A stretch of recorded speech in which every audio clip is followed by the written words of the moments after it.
So this week we're going to talk about some very tactical ideas surrounding strategies for workouts. And one question that we often get is, how should I break up my reps on the set? And that could be for something like chest to bar pull-ups, where you have a big chunk of them, 50 at once. Like, okay, gonna have to break this up. What's the best way to do it? Or it could be for something that's more of like a high turnover workout where you're doing the same round over and over again. Maybe it's something like Cindy, 5 pull-ups, 10 push-ups, 15 squats. Maybe at some point those push-ups are going to go. Should I break them early? Should I just kind of go for it unbroken as long as I can? Who knows? That's what we're here. That's what we're here to find out today. So yeah, we just want to go through a few different scenarios in terms of rep fractioning strategy and lay out some things that people should be thinking about when they're having a plan for actually breaking up those reps. And then also just the as soon as you start the workout and you have your plan and you made your spreadsheet and you're like, okay, this is going to be awesome. And as soon as you started, everything falls apart. What do you do in that situation? So, John, how do you break up your reps? Unbroken all day, every day. So you should start a t-shirt company that has a shirt that says that. That's got to be out there by now. I'm sure it is. I think there's a company called Unbroken Designs. I can't remember what they do. Yeah, that sounds right to me. Every word associated with CrossFit has a t-shirt company that founded itself based upon that word. It's the double word ones that get me, like the like weights and whiskey and all those companies that just put two things together. One of them is CrossFit related, one of them isn't. Yeah, it's like I like fitness, but also fun. Fitness and fun. Like, yeah great. Yeah, okay, yeah. Yeah, okay. So I'll start that. After we record this, I'll put in the work on that. Yeah, I mean, I think one thing you touched on there, the idea of having a plan and going into a workout with kind of this preconceived rep scheme and how you want to break stuff up. I think that is useful, and that is a good way to get you started on a workout and to avoid you burning out. But as we know, it's never going to be perfect like that. And realistically, if you manage to stick to a pre-planned rep scheme perfectly, you probably didn't go hard enough in the workout, or there was probably more in the tank that you could have got out. So I think that's one of the things in training that is important to do, is to play with different rep schemes and figure out where your thresholds are. If you go into a 21-15-9 and your plan is to break, in the 21, you're going to break it into 3 sets. In the 15, you're going to break it into 3 sets. In the 9, you're going to break it into 2 sets. For a lot of people, that's going to work. But training is the time to play with that and see, okay, can I get through the 21 in 2 sets and then still hit the 15 in 3 and the 9 in 2? If I do the 21 in 2 sets, can I hit the 15 in 2 sets, or am I too tired from that?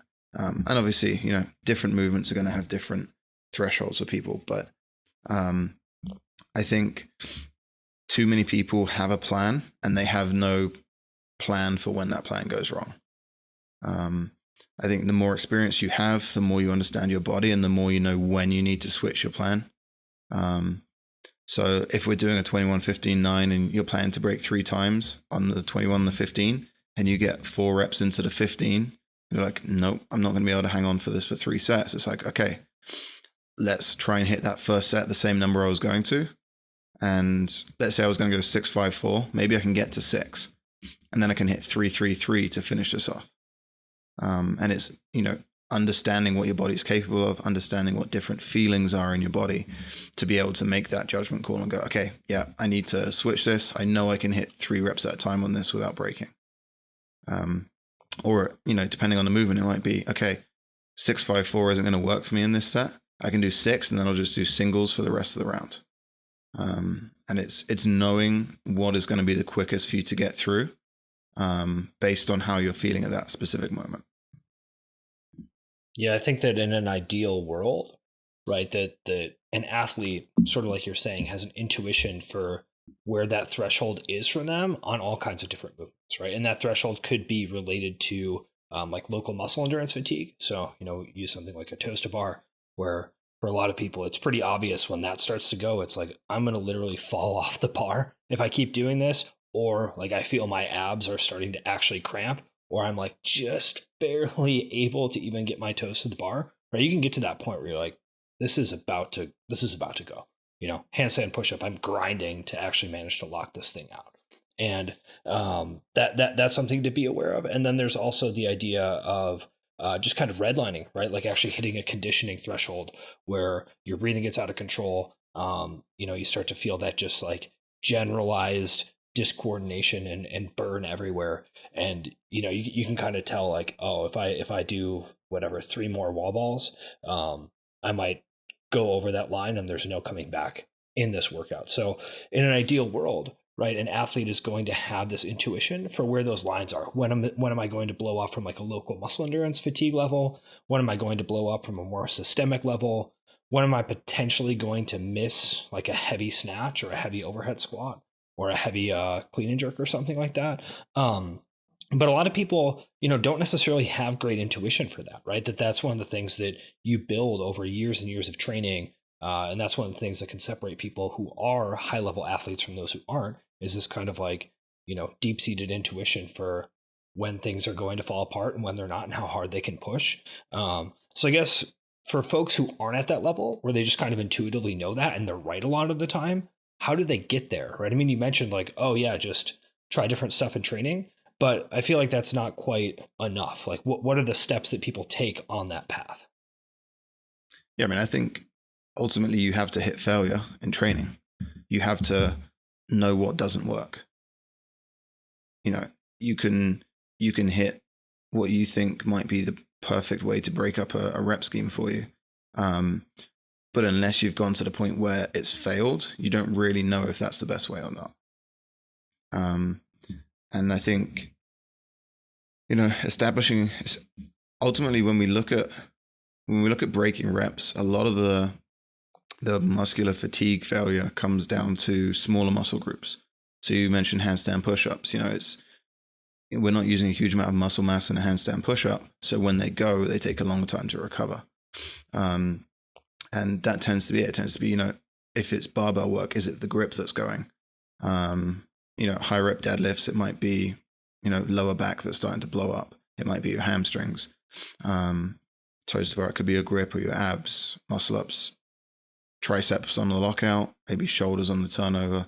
It tends to be the smaller muscle groups that blow up first. And, finding what your maxes are in those capacities. So you take toes to bar. What is your max set? So let's say you can hit 20 unbroken toes to bar. My general rule when I plan out for that is I'm not going to go more than 10 reps in a workout unbroken, because above that 50% mark, I know I'm going to start to fall off. And you can then train to increase that number, whether it's increasing your max or increasing your ability to handle a percentage of that max. But having that kind of understanding of what is your capacity first is always useful. And that's going to change. That's going to change based on how much or how little you train. It's going to change based on what other movements are you combining with it in the workout. So if you have a chipper that has GHDs and toes to bar, well, your toe to bar max is not likely going to be the same as if you're doing a fresh unbroken set. The same with burpees and muscle ups. If you do 100 burpees into 30 ring muscle ups, that 30 ring muscle up time, you're not going to be able to have the same capacity as you would when you're fresh to hit a bigger unbroken set. So having that baseline, having that max unbroken number in the back of your mind is good. But then being able to train that and test that out in different settings is going to help you plan for those workouts. So even if you don't have the intuition, giving that kind of, okay, gymnastics, 50% of my max set or less. If it's a movement that's going to affect it, maybe that's down to less than 40%. If you can hit 20 unbroken toes to bar, maybe you work on sets of 5, and okay, can I hit a set of 5, keep the rest to 5 seconds or less, and keep repeating that for 40, 50, 60 reps? Is there a point where it starts to break down more than that? And then, like you were saying, for different movements like toes to bar, if you're cramping, like in your abs, you know that you can't maintain that. Like, I think everyone's had that feeling where they've done big set of toes to bar and they drop down from the bar, and as their feet hit the ground, that's when their abs cramp. Okay, and that's, like, for me, if that happens, I know there's no point trying to string reps together. Like, it's just not going to work. At that point, I'm into my singles technique of not pulling myself behind the bar, trying to leave my torso as under the bar as possible, slight bend of the knee, and just kind of curling up to make contact. Because that's the only way I can do it without my abs just constantly cramping. I've seen Jon do this before, and it's actually pretty impressive. I remember one of the open workouts, you had multiple pull-up bars that you were going to use, and so you would do like big sets of toes to bar, and then once they fell apart, you just like switched over to one that was like just higher than your reach, and just started doing these like super fast singles where you'd go across and then you'd turn around, face the other way, and go. And I was like, yeah, he had it planned out the whole time. He's ready to go. And I know I'm going to hit failure on toes to bar at some point on that workout. So you have a shorter pull-up bar you don't have to jump to. You don't have to drop down from, because when you're cramping, you don't want to be dropping down from the bar. So have a plan. Yeah. Well, and actually, I think that's an important point to make, is it's not just have a plan, right? Because like you said, people make these plans and then they stick to them too long, or they don't adjust based upon the reality of the workout for them, right? Where it's like, oh, this isn't going well anymore. It's like, oh, I just need to want it more and focus and like stick to my plan. Like, when stuff starts to fall apart, that's not going to work. So I think it's also important to have like a plan A, a plan B, and a plan C, right? It's like, okay, this is the ideal scenario. If things start to go, I know I can switch to this. If things go catastrophically, I can switch to this. Because I mean, as we talked about on previous podcasts as well, your expectations of what's going to happen are important, right? Like your both subconscious and conscious expectations of how things are going to feel, and what you're going to do in different scenarios actually really matters to how fatigued you feel. So if you don't have some sort of understanding of like, this could happen, this could go badly, and if and when that does happen, I have something I can switch to, right? You can see people who really start to just catastrophically fall apart when their main plan doesn't work. And they can just kind of quit on workouts. Whereas if you have this, like, all right, not going well, switch to this. Uh-oh, we're losing it, switch to that. That can be a what's the word? A save, big save, like big save. Great job. That's the word. Yes.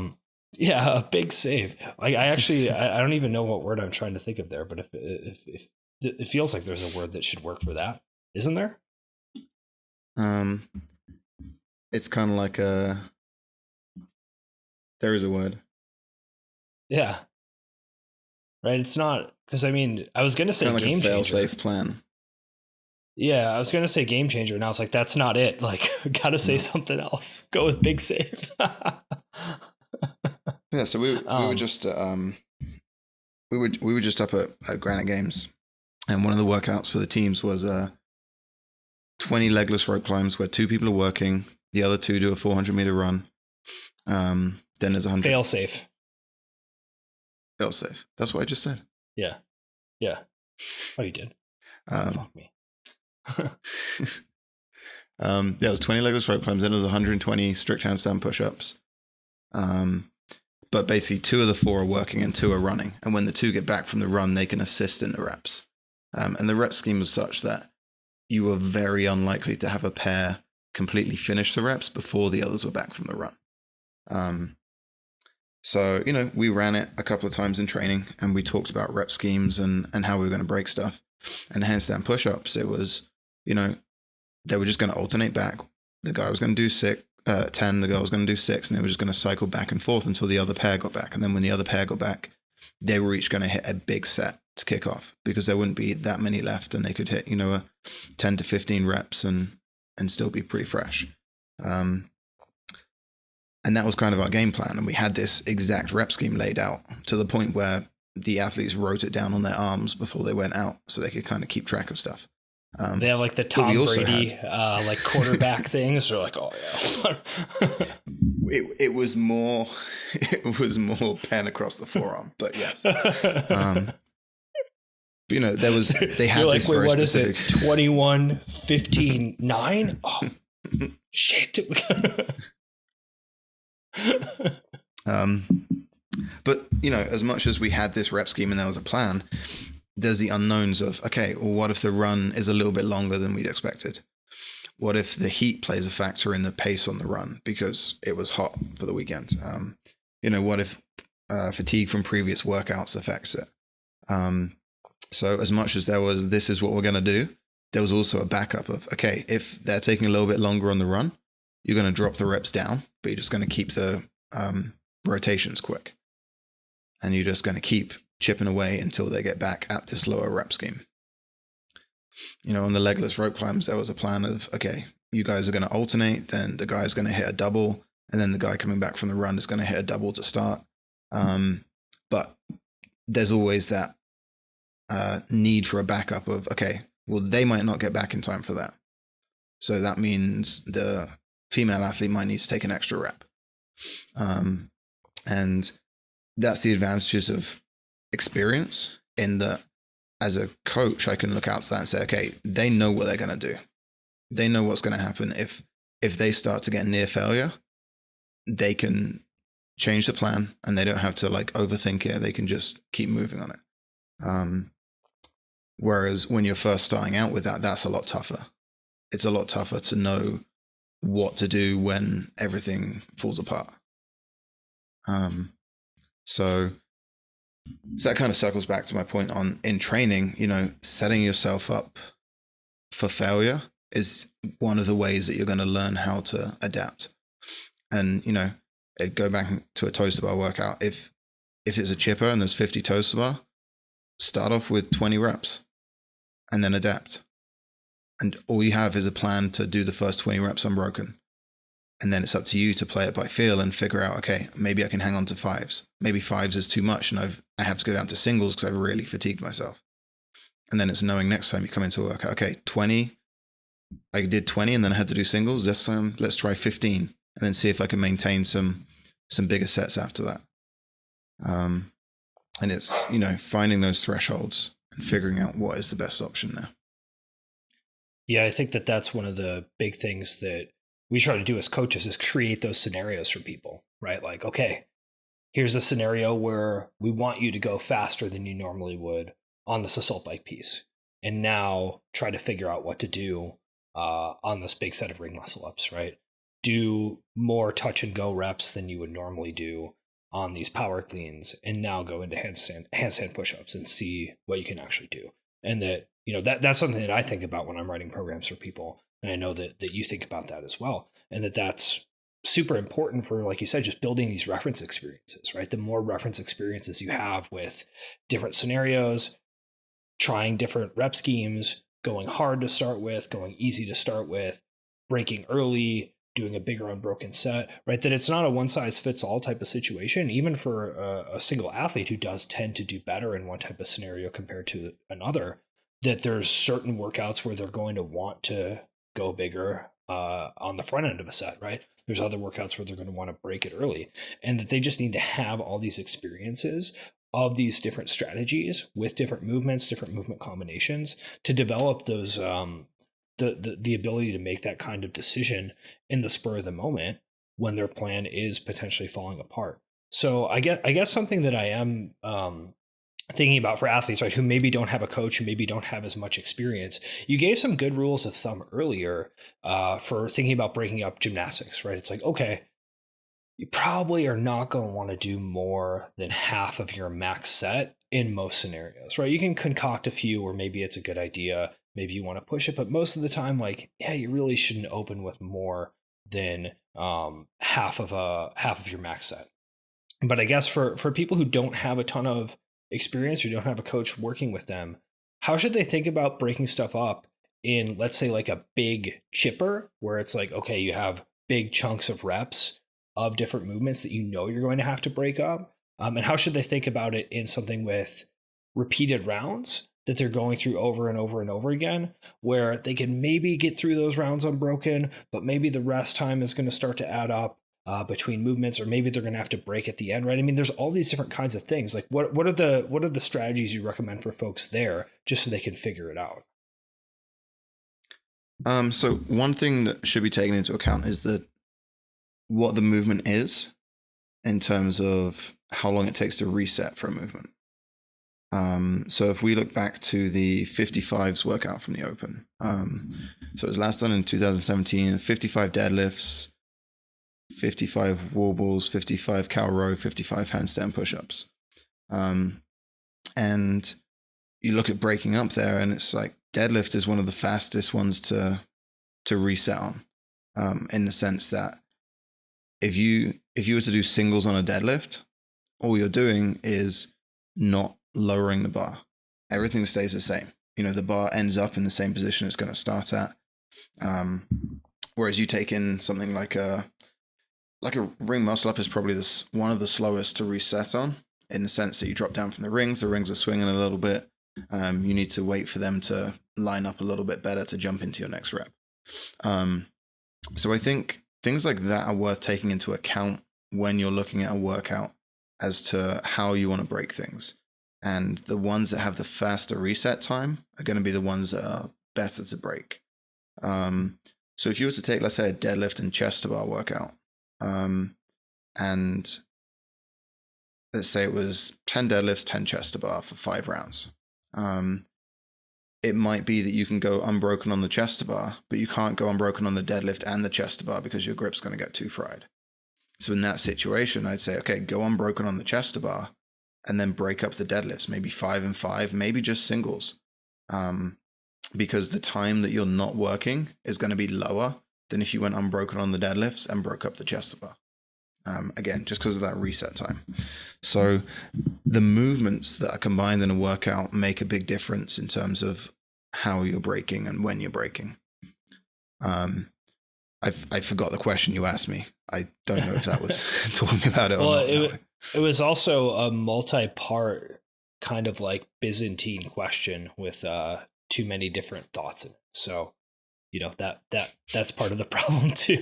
But yeah, I mean, I think that really what I'm trying to get at is just like for folks who don't have all these experiences and who aren't already at the level where they kind of know what they should be doing, right? Like, how should they think about these different scenarios? I mean, you mentioned a few. You mentioned that open chipper. You mentioned this kind of like deadlift chest to bar type of workout.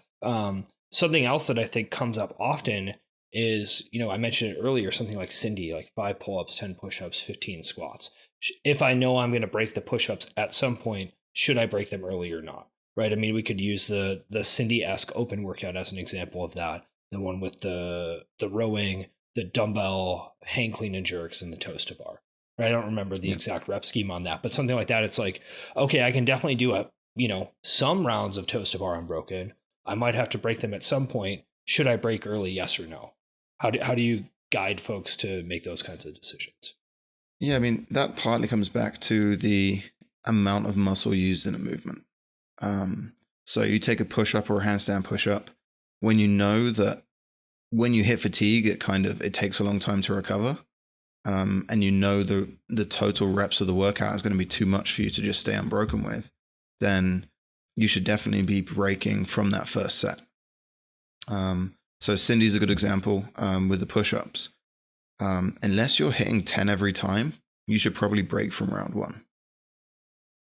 Because the time you save in the first few rounds going unbroken isn't going to outweigh the time it costs you later when you're breaking the push-ups into singles. So definitely for those movements that require less muscle mass, I would suggest breaking from round 1 if you know you're going to have to break at some point. That open toe to bar one. So it was a 20-minute AMRAP of 8 toes to bar, 12 dumbbell hang clean jerks, or 10. It was 10. 10. It was 5 each side. Yeah. Is that right? And then a 12 or 14 cow row. So that one, you look at the the toe to bar rep scheme and it's like 8 rounds, okay, I can probably hang unbroken for at least 12, 15 minutes. That might be okay for you to stay unbroken at the start. If you know you can do like 3 or 4 sets and then it's going to start to break down, it's okay, maybe you're going to go, 4-4 from the start and just avoid that fatigue in the core and in the grip. Maybe because it was kind of a grip heavy workout. You had toe to bar, you had dumbbell hang work, and you had rowing. It wasn't like aggressively grip orientated, but it definitely did hit it. It's like maybe breaking the toe to bar is going to allow you to stay unbroken on the dumbbell. And again, that comes back around to breaking the dumbbell is more time costly than breaking the toe to bar. So I definitely do recommend breaking early if you know it's going to break down. If you're looking at that workout where it's that same one with the toe to bar, if you think you can go unbroken for the first half and then the second half you can maintain at 4 and 4, maybe you don't break early on. If it's unbroken in the first half and then you're down to like 4-2-2, maybe you do start breaking in the first half. How much you need to break definitely plays an impact in that. Yeah, it's like we were talking about the plan A, B, and C earlier, right? And you probably have some sort of confidence in how likely you are able to stick to each plan. And if you're like, okay, the likelihood that I'm going to totally explode on this is more than a certain amount, like be more cautious if your goal is performance, right? Because your goal might just be to see what happens. But if your goal is performance, it's like, do I really want to end up doing singles on toes to bar on this? No. Okay. What can I do to minimize the likelihood I end up doing singles? Yeah. And the 55s workout we mentioned earlier with the deadlifts, the wall balls, the row, the handstand push-up, it's something worth looking at there and in how different movements affect each other. So, if you've got 55 handstand push-ups coming up and that's a lot of reps for you, maybe you don't go unbroken on the wall balls because you need to save your shoulders a little bit. Maybe you break the wall balls into 3 sets so that you can maintain your handstand push-ups a little bit better. And that's quite an interesting workout in the sense that the first 3 movements are kind of beneficial for the taller athlete or the bigger athlete. And then the handstand push-up brings that back around. So there's that temptation there for a taller athlete to say, okay, well, the wall balls are great for me. I'm going to go unbroken there because I know I can make up some time.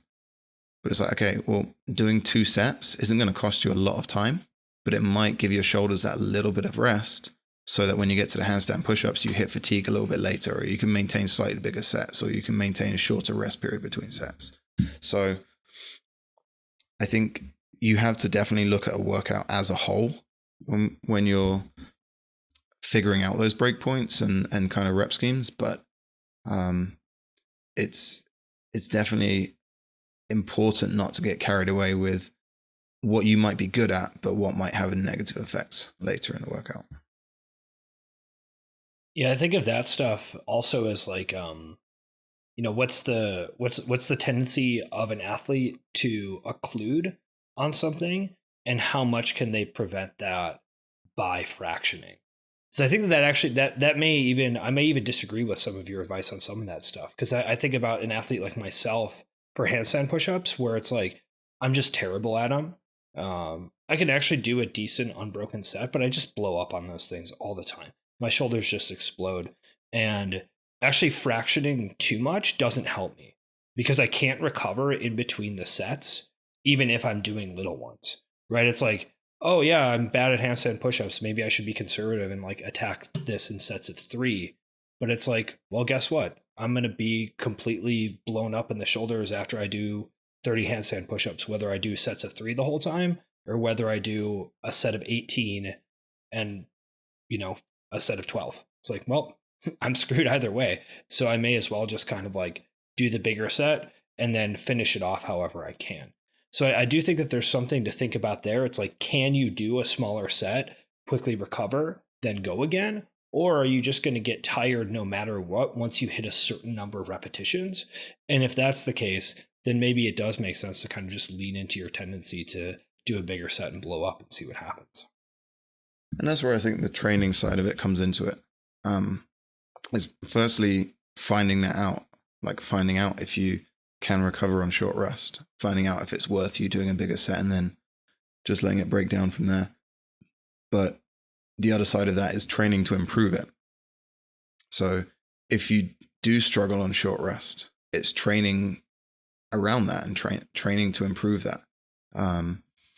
If you do find yourself blowing up after a moderate set, so okay, well let's hit that moderate set, take a longer rest and repeat, and kind of, you know, work that muscular endurance and work that threshold. But ultimately, knowing what you do and how you respond to different movements and rep schemes is important to give you something to improve on and give you something to work on. Because that's the whole point of training, is to improve. So if you know you have an issue and you know there's something to work on, then that's good, because that gives you a focus within your training and it gives you a focus for a workout. And if you know you struggle with repeating sets on handstand push-ups, well, it's okay. When a workout comes up with that, I'm going to try this and I'm going to work on this in training, and then I'm going to apply it into a workout. Yeah, and the training is a combination of both improving your strategy, improving your knowledge of yourself, improving your knowledge of your own abilities, and it's also trying to actually change your physiology to make you able to do more. So these training scenarios ideally improve both at the same time, which can sometimes result in a need to recalibrate your strategy, because it's like, oh, guess what? I'm actually better now at handstand push-ups. I'm better now at ring muscle ups. I can do more. I can go more quickly. I don't need to rest as long. My max unbroken set is larger, so I need to actually change my strategy. And, you know, ideally over time, all of those things are improving, which then can make people quite a bit better. You can sort of see that like discontinuous jump in someone's ability if they improve both things enough. Yeah, and I think that's exactly right. In the sense of, you know, increasing your threshold and also learning at the same time of what that threshold is and where your limitations are for a workout. Because you can improve your physiology and your ability to handle it. But at the same time, you can improve your almost just that kind of kinesthetic feedback from your body of knowing like, oh, when I start to feel like this in a workout, I know I'm only a couple of reps from failure. Or if I'm starting to, you know, if my heart rate's getting up to a certain point on a certain movement, it's like, okay, I need to back it off before I just hit a wall.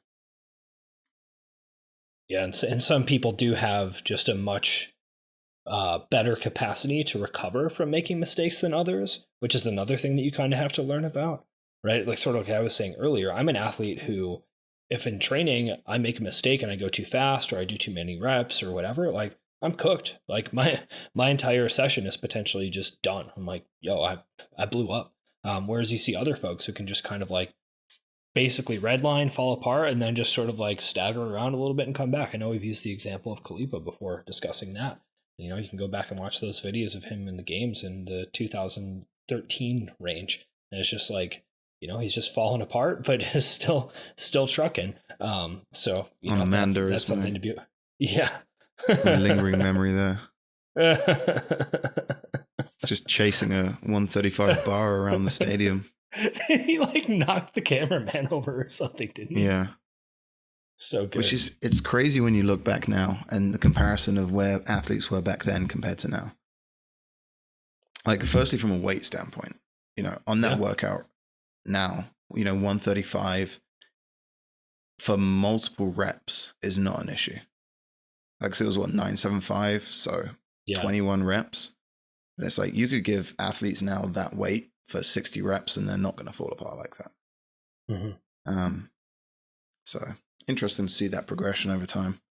I think he had a similar one. Was it deficit handstand push-ups at the games? Where it was on those rogue ballistic blocks. Is that the one that was like they had the sled pull also? Like the hand over hand sled pull? That one? I don't know. I'm going to have to go look it up now. There was definitely one where he started off pretty fast and then just completely hit a wall on those handstand push-ups. It was a pretty big deficit. I mean, Yeah. and for a guy that was, I'm guessing, over 200 pounds. I don't know what his weight was when he was competing, but yeah. Similar now, I guess, would be Noah Olsen, who obviously ridiculous capacity and a great athlete, but still has those workouts where he comes out too fast and then just. It was one of the games that was, they had like 75 overhead squats to complete. And it was like, I think 2 minutes work, 1 minute rest. And then every round there was a buy-in of rope climbs and ski, I think. Yeah. So it was like you did the rope climbs and ski, and then you did as many overhead squats as you could in the time remaining. And just cumulatively, you had to get a certain amount of overhead squats. And he destroyed the first round. It was way out in front. And then just hit a wall. And I think he had at least one round where he didn't get any overhead squats in because he just couldn't get the other work done in time because he'd hit that wall. Yeah. And, that's the kind of thing which is great to do in training. It's great to hit that workout that hard and understand, okay, can I push this hard and still stay in one piece? Can I literally crush the first round without a negative effect later on? Probably wouldn't have recommended doing that at the games. Well, I think he was in a position where I think he in like 4th place or something and was trying to jump to the podium. It's possible. Yeah. I mean, I don't remember, and I hesitate to comment on it, but I feel like it was a situation where he was like, I'm just going to go for it and see what happens, and ended up not going well. But I think it was like not a totally insane thing to do, where it was like, oh, you're in 3rd and you can jump to 2nd if you do this, or you're in 4th and you could jump to 3rd if you do this. It was like, maybe a shot worth taking, even if it didn't turn out right. Like the infamous, 4th down call in that Super Bowl. You love football, right, John? Was it the, you mean the one with the Seahawks in the Super Bowl with the pass play? Okay. Yeah, I know. Yeah. So it was the second to last event in the 2017 games. The rope climb one? Yeah. So I'm now looking up when Noah finished. We're going to get the data. He ended up not on the podium. Yeah. So yeah, he was, well, see, that doesn't make sense because, so he ended up 4 points off the podium. Mm-hmm. Well, I guess he only ended up 4 points off the podium because of Ricky Garrard getting popped for drugs. Yeah. I was going to say he was too close to the podium, but he was, in theory at the time, he was 46 points off the podium. Mm-hmm. And the last 2 workouts, he got a combined 84, and Ricky Garrard got a combined 104. So if we take off that last one, if you take off 52, everyone loves a little bit of podcasting math, right? Yeah. No pressure. So Ricky Garrard was on like 772 after that. Oh, let's take it off. 104. 730 Ricky Garrard was on, and Noah was on 704. So 704 to 730. So, 26 points down with 2 workouts left. And that would have been to take 3rd or to take 2nd? I don't remember. To take 3rd. Okay. I guess if you take into account Brent's, there's too many numbers to keep track of without writing them down. But 160, 172, 816, 16, 72 would be 64, 54, 754. Yeah, I mean, it was pretty tight either way. Yeah. Noah was maybe 25 points back of the podium with 2 workouts to go. So yeah. So go for it. Like, sure. Just let it rip. See what happens. But there is a difference between going for it in a stupid way and burning out. Right. Yeah. Right. Like you can push that threshold, but I mean, he went from crushing the first round. He finished 38th, and that was out of 38. That doesn't make sense. That was out of 37 people. I'm not sure how he did that. Shame. Take you down an extra. There was 38 people, but one of them had withdrawn. So how was that? Who knows? I legitimately have no idea. Maybe it's related to the way that Ricky's scores got pulled. Oh, Ricky. Too. Yeah. Okay. Yep, that's what it is. So he finished dead last in that workout. Yeah. And he wasn't he wasn't close. Like the second last person still had 26 reps to go, and Noah had 31 reps to go. Like, there you go. So I don't know what the cap. That's what happens when you don't break stuff up correctly. Yeah. So it looks like the cap was 12 minutes. However, yeah, I'm gonna have to go back and watch that workout now because I'm curious to see the pace he held. Yeah, I mean it was real fast the first round. I do remember that. Yeah, I do remember that. I have a feeling he was failing rope climbs in the last round. He was, yeah. Yeah, he couldn't get up the rope. Yeah. Oh well. So to circle back and summarize some of the stuff that we talked about. I mean, the long-term goal is to develop an intuition for pacing and breaking stuff up that is pretty accurate and enables you to kind of work through a bunch of different scenarios, right? That you should have an idea of how many reps you can do of different kinds of movements when you're tired, when you're not tired, when you're doing multiple pressing movements in a row, when you're doing multiple pulling movements in a row, when you're doing too much squatting, like all that stuff, right? That's the long-term goal.